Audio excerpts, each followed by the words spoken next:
Adonai Eloheinu.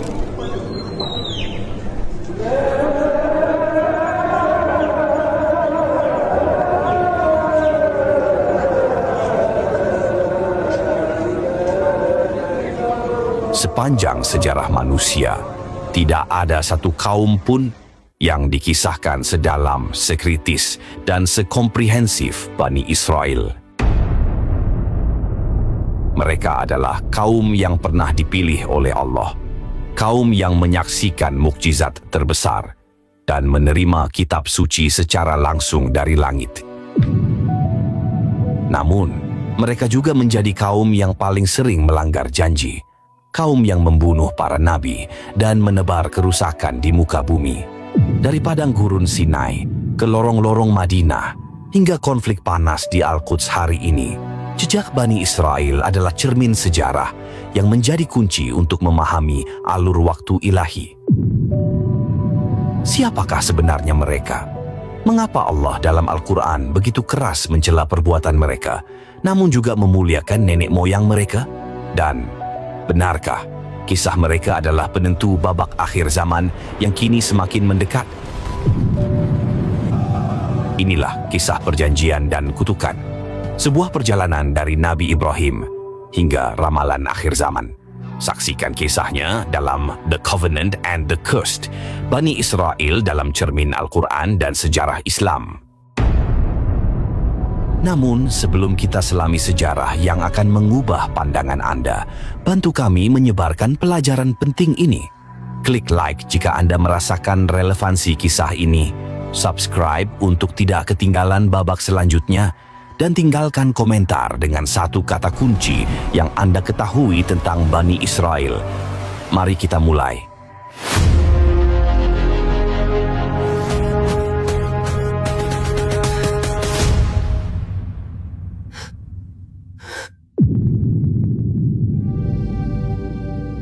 Kisah ini dimulai jauh sebelum kata Yahudi pernah dikenal dunia.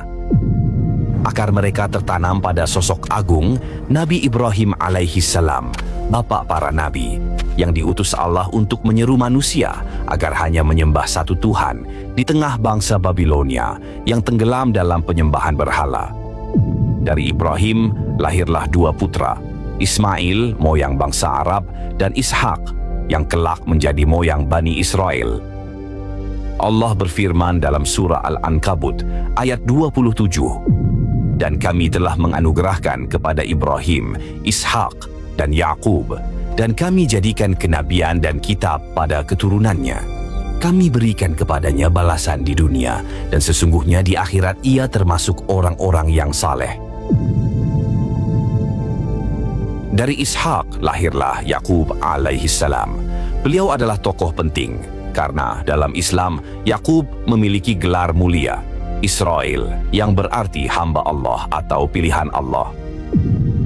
Dari 12 putranya lahirlah 12 suku yang kemudian dikenal sebagai Bani Israel, anak cucu Israel. Salah satu dari mereka, Yusuf alaihissalam, menjadi poros takdir besar.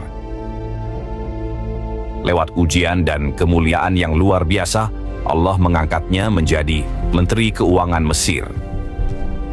Dari sanalah ia memanggil seluruh keluarganya, membawa Bani Israel dari Kanaan ke Mesir, membentuk pusat perkembangan mereka selama berabad-abad. Pada masa itu Bani Israel masih teguh memegang tauhid. Mereka mengikuti ajaran murni para nabi, dan Allah pun memuliakan mereka. Menurut catatan Ibnu Katsir, pada masa itu, Bani Israel adalah umat terbaik di muka bumi, lebih unggul dari bangsa Mesir, Romawi, atau Yunani. Mereka mewarisi amanah kenabian dan tanggung jawab besar untuk menjaga kemurnian wahyu. Namun segalanya berubah ketika Yusuf wafat.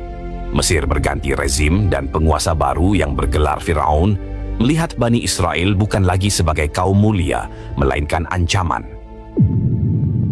Kaum yang dahulu dimuliakan, kini dijadikan budak, dipaksa bekerja, dihina, dan disiksa tanpa belas kasihan.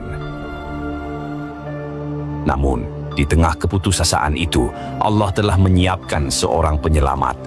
sosok yang akan mengguncang singgasana Firaun dan memimpin Bani Israel menuju kebebasan sejati. Dialah Nabi Musa alaihissalam. Babak pertama pun berakhir di titik ini ketika kaum pilihan itu jatuh dari kemuliaan menuju perbudakan. Namun, di balik gelapnya rantai besi dan cambuk tirani, janji Allah belum berakhir. Sebuah cahaya tengah disiapkan dari rahim seorang ibu salehah untuk membebaskan mereka dari Firaun yang zalim. Allah mengutus Nabi Musa alaihissalam membawa risalah agung, risalah tauhid dan pembebasan. Musa diutus bukan hanya untuk menantang kekuasaan Firaun, tetapi untuk membebaskan manusia dari penghambaan kepada sesama, menuju penghambaan hanya kepada Allah semata. Namun Firaun, manusia yang tertipu oleh tahta dan kekuasaan, menolak kebenaran itu dengan kesombongan. Ia mengaku sebagai Tuhan bagi rakyat Mesir dan menantang Musa untuk mendatangkan bukti kekuasaan Tuhannya. Maka turunlah 10 tanda kebesaran Allah, 10 mukjizat yang bukan sekadar keajaiban, melainkan tamparan bagi kesombongan manusia. Air sungai Nil berubah menjadi darah, membungkam para pendeta Mesir yang memuja dewa air. Katak memenuhi istana, belalang melahap panen, kutu dan ulat menyiksa tanpa ampun. Wabah penyakit menyerang ternak, kulit manusia bernanah dan melepuh. Hujan batu, badai api, dan kegelapan menutupi negeri selama berhari-hari.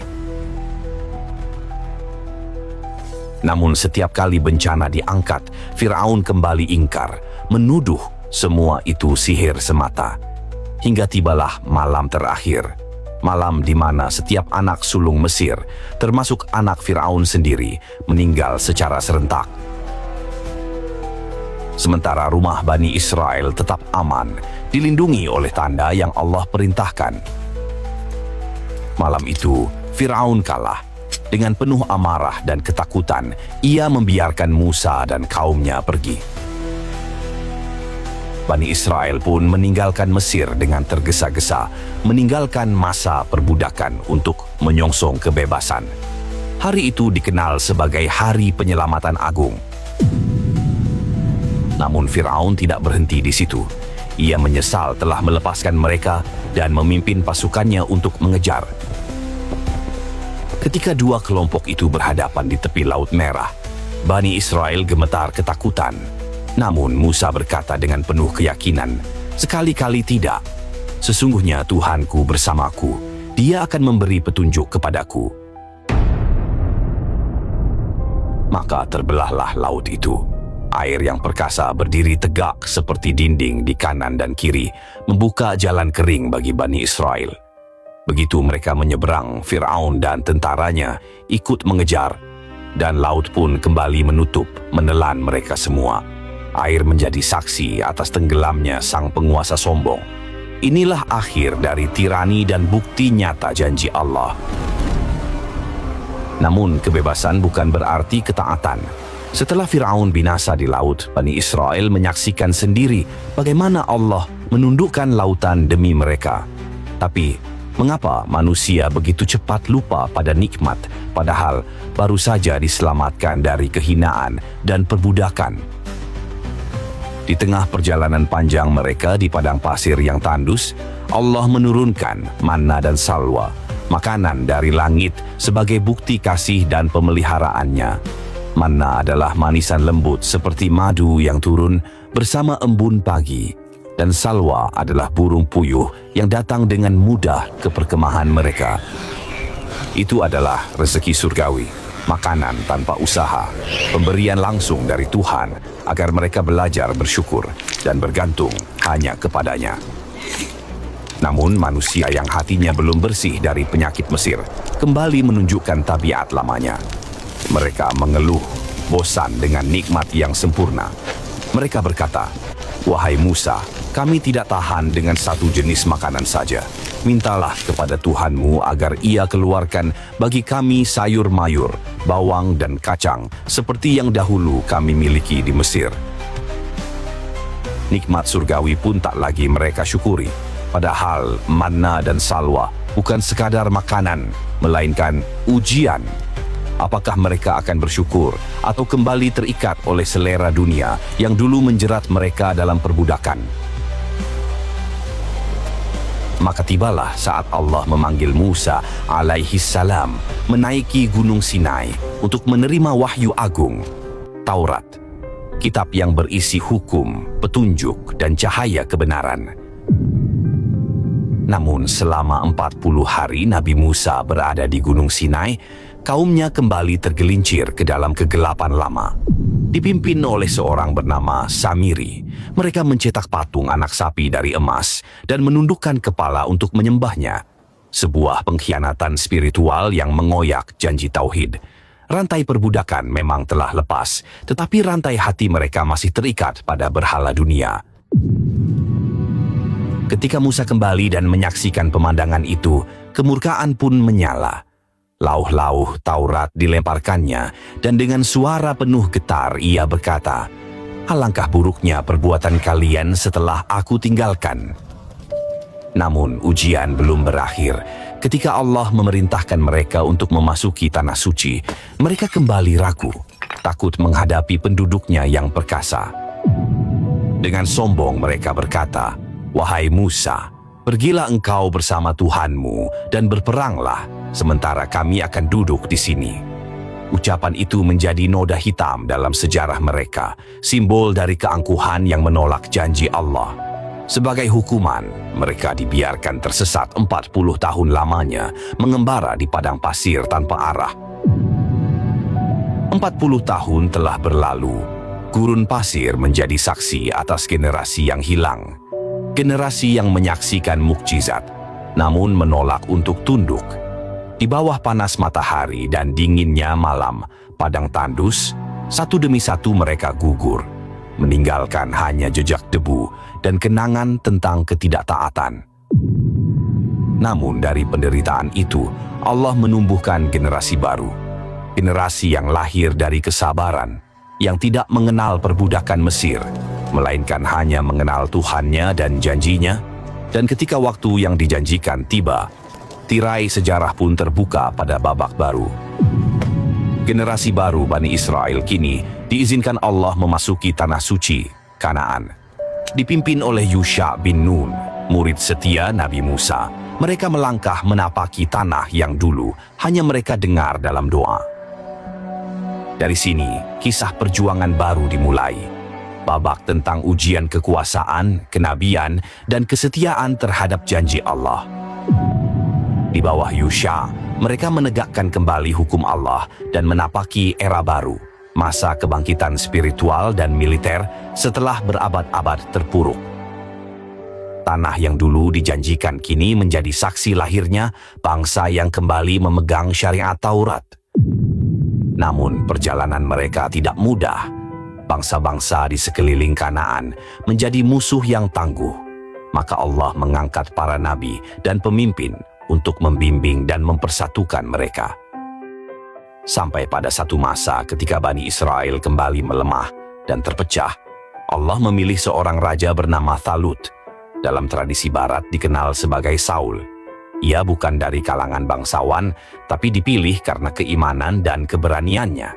Talut memimpin mereka melawan pasukan besar yang dipimpin oleh Jalut, sang tiran perkasa. Dalam pasukan kecil Talut itu, berdiri seorang pemuda yang akan mengubah sejarah. Namanya Daud alaihi salam. Dengan izin Allah, ia mengalahkan Jalut hanya dengan sebuah ketapel dan batu. Kemenangan itu bukan sekadar kemenangan perang, melainkan awal dari berdirinya kerajaan besar yang dipimpin oleh seorang nabi. Nabi Daud alaihi salam memerintah dengan adil dan tegas. Ia adalah raja sekaligus nabi, penyair sekaligus prajurit. Dan dari suaranya turun kitab suci Zabur yang penuh pujian kepada Allah.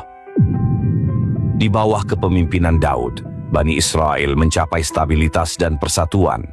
Namun puncak kejayaan sejati datang melalui putranya, Nabi Sulaiman alaihi salam. Kerajaan Sulaiman adalah simbol kekuasaan dan kebijaksanaan ilahi yang tak tertandingi. Allah menundukkan angin, jin, dan hewan di bawah perintahnya. Ia memahami bahasa semut dan burung, membangun istana dengan kemegahan yang belum pernah dilihat manusia. Namun kebesaran Sulaiman tidak diukur dari kekuasaannya, melainkan dari keteguhannya dalam tauhid. Puncak pencapaiannya adalah pembangunan Baitul Maqdis yang dikenal juga sebagai Masjid Al-Aqsa di Yerusalem. Tempat suci ini menjadi kiblat pertama umat Islam dan simbol penyatuan antara kekuasaan, ibadah, dan tauhid. Pada masa inilah peradaban Bani Israel mencapai puncak tertingginya dalam sejarah ilahi.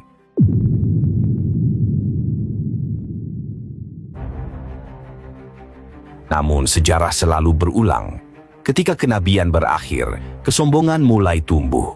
Setelah wafatnya Sulaiman, kerajaan itu terpecah menjadi dua. Kerajaan Israel di utara dan kerajaan Yahuza di selatan. Penyimpangan agama pun menyebar, berhala kembali disembah, dan ajaran para nabi ditinggalkan. Allah menggambarkan tabiat buruk mereka dalam Al-Quran, bahwa setiap kali seorang nabi datang membawa kebenaran, sebagian mereka mendustakan, sebagian lainnya bahkan membunuhnya. Mereka hanya menerima risalah yang sesuai dengan hawa nafsu mereka sendiri.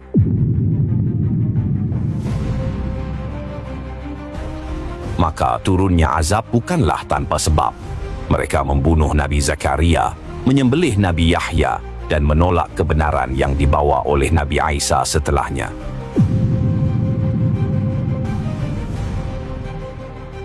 Inilah masa tergelap dalam sejarah Bani Israel, masa ketika tangan mereka berlumur darah para nabi.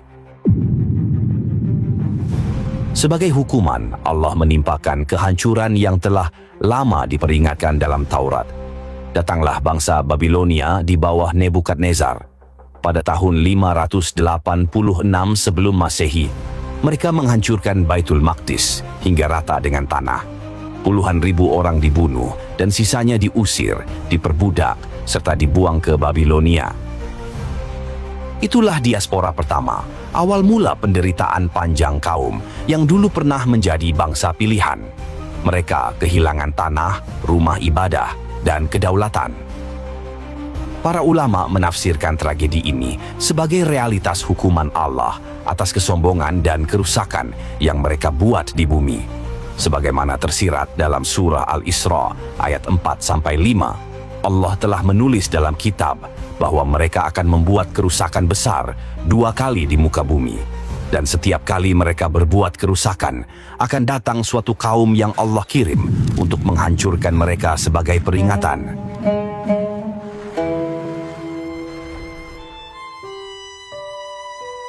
Namun sejarah belum berakhir. Setelah masa pembuangan, mereka sempat kembali ke Yerusalem atas izin Raja Persia, Koresh Agung, dan membangun kembali kuil mereka. Tapi kedamaian itu tak bertahan lama. Penyimpangan dan kesombongan kembali merayap, hingga akhirnya kekuasaan Romawi datang menaklukkan mereka. Pada tahun 70 Masehi, Baitul Maqdis dihancurkan kembali, kali ini secara total. Dinding-dinding kuil runtuh, darah menggenang di jalan-jalan suci, dan kaum yang pernah disebut umat pilihan itu kehilangan segalanya: tanah, kehormatan, dan arah hidupnya.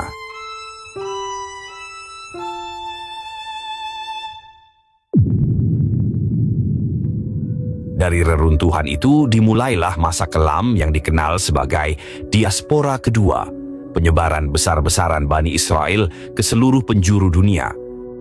Mereka tercerai-berai ke Eropa, Afrika Utara, hingga Timur Tengah, menjadi kaum tanpa tanah, tanpa kedaulatan, dan seringkali tanpa tempat berpijak yang aman. Namun sejarah belum berhenti di sana. Menjelang abad ke-7 Masehi, beberapa kabilah Yahudi telah menetap di sebuah kota subur bernama Yatsrib, yang kelak dikenal sebagai Madinah. Di sanalah hidup Bani Qainuqa, Bani Nadir, dan Bani Quraidah. Tapi, apa yang membawa mereka ke sana? Jawabannya adalah keyakinan. Para rabi Yahudi mengetahui dari Taurat dan kitab suci mereka bahwa akan datang nabi terakhir, nabi akhir zaman yang akan berhijrah ke tanah yang dipenuhi pohon kurma. Mereka menanti-nanti kedatangannya. Mereka berharap nabi itu akan lahir dari keturunan mereka sendiri untuk mengembalikan kejayaan Bani Israel. Namun, ketika kenyataan datang, tidak seperti yang mereka harapkan. Tahun 622 Masehi, Muhammad tiba di Yasrib. Harapan itu seolah menjadi nyata, tapi juga menjadi ujian.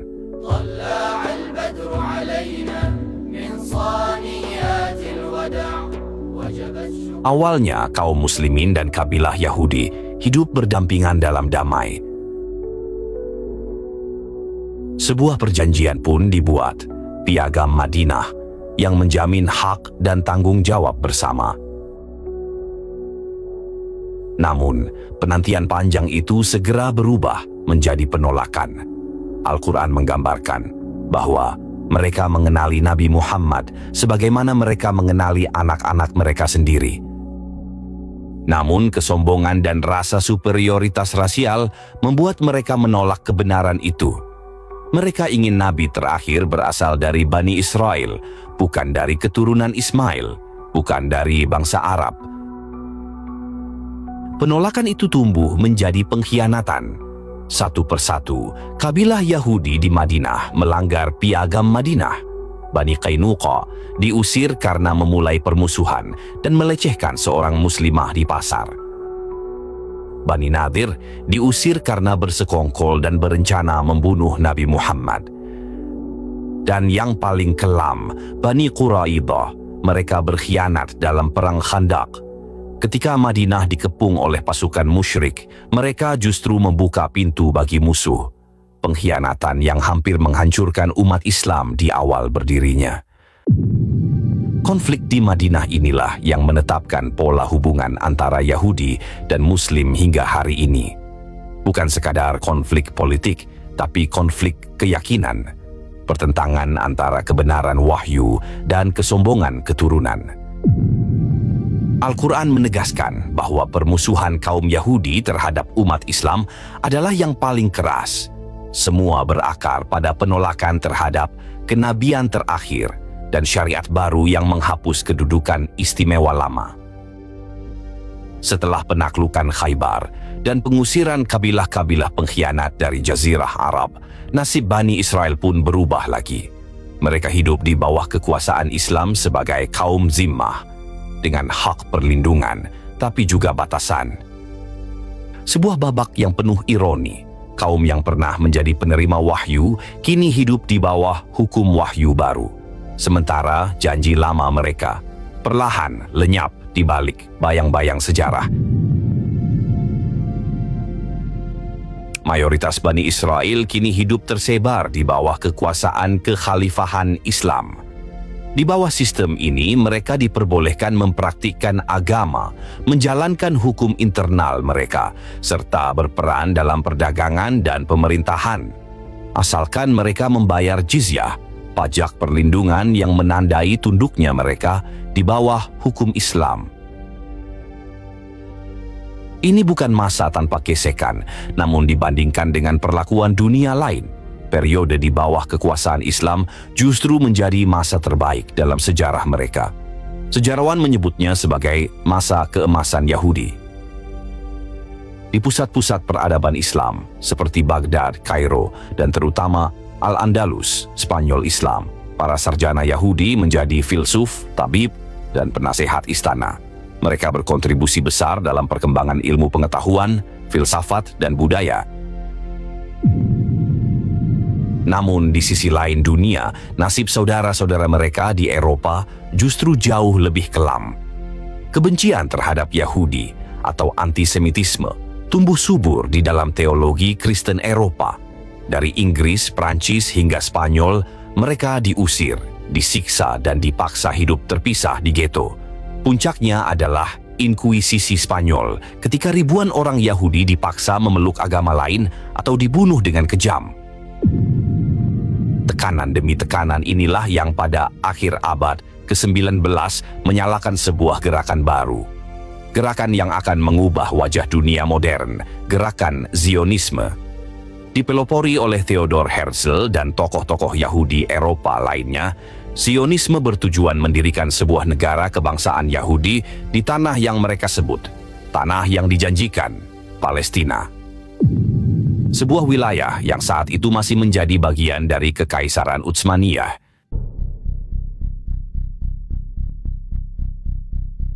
Bagi kaum Zionis, kembali ke tanah leluhur adalah solusi politik dan keamanan, tempat mereka bisa hidup tanpa takut dianiaya. Namun bagi dunia Islam, gerakan ini dipandang sebagai proyek kolonial baru yang didukung kekuatan Barat untuk merebut tanah yang selama berabad-abad menjadi rumah bagi umat Islam dan Kristen Arab. Setelah Kekaisaran Utsmaniyah runtuh pasca Perang Dunia Pertama, Palestina jatuh di bawah mandat Britania Raya. Di bawah perlindungan Inggris, gelombang imigrasi besar-besaran pun dimulai, dikenal sebagai Aliyah.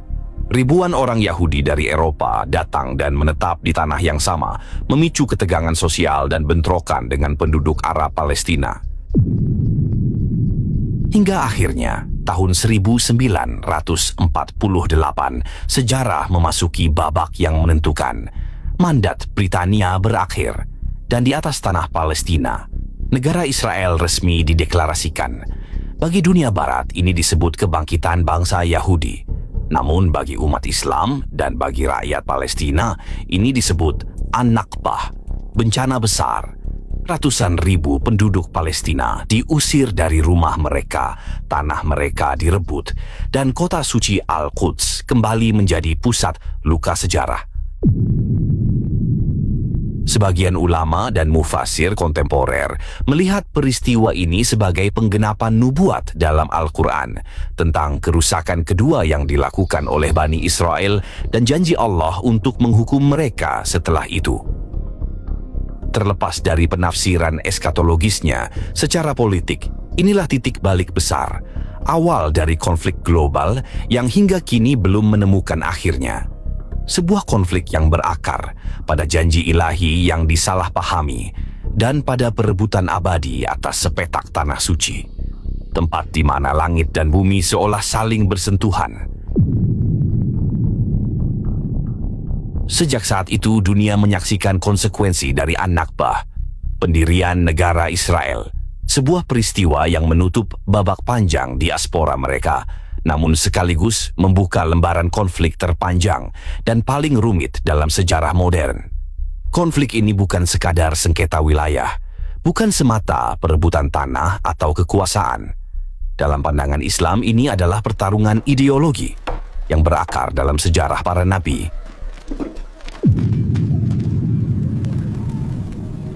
Bagi umat Muslim, Yerusalem adalah tanah suci ketiga, tempat berdirinya Masjid Al-Aqsa, kiblat pertama umat Islam dan saksi perjalanan suci Isra Mi'raj, Nabi Muhammad Shallallahu Alaihi Wasallam.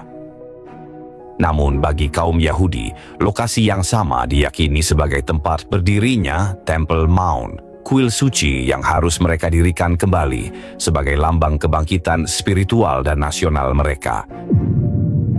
Negara Israel modern dalam banyak hal telah memenuhi cita-cita gerakan Zionisme, mengumpulkan kembali kaum Yahudi dari seluruh penjuru dunia.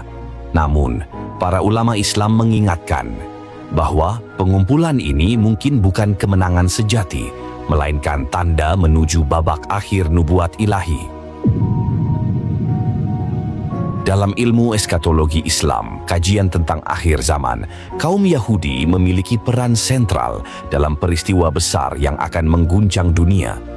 Mereka dikaitkan erat dengan kemunculan sosok paling menyesatkan dalam sejarah manusia, Al-Masih Ad-Dajjal. Rasulullah Shallallahu Alaihi Wasallam bersabda bahwa Dajjal akan diikuti oleh banyak pengikut dari kalangan Yahudi. Mereka akan menganggap Dajjal sebagai Al-Masih yang dijanjikan, yang akan mengembalikan kejayaan mereka di muka bumi.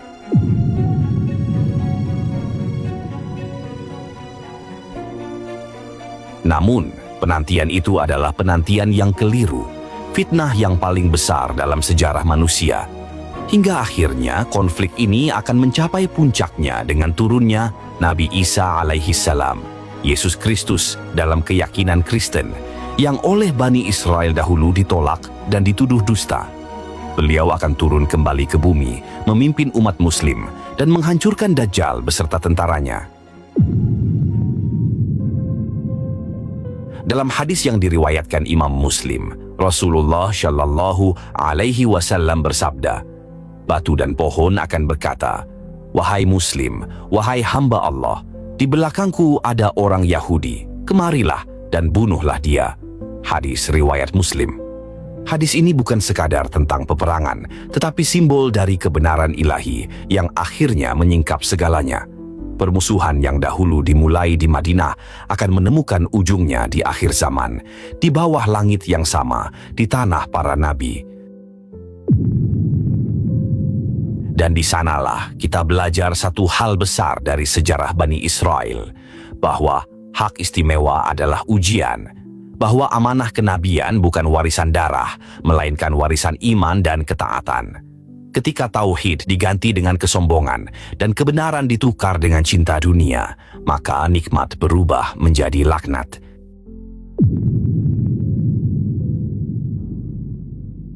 Kisah Bani Israel adalah cermin besar bagi umat manusia tentang bagaimana karunia bisa berbalik menjadi kehancuran bila manusia lupa kepada Sang Pemberi. Semoga kita tidak menjadi seperti mereka. Semoga kita termasuk orang-orang yang menjaga amanah tauhid dan mengambil pelajaran dari sejarah yang ditulis dengan darah para nabi. Dan inilah akhir dari perjalanan panjang, The Covenant and the Curse.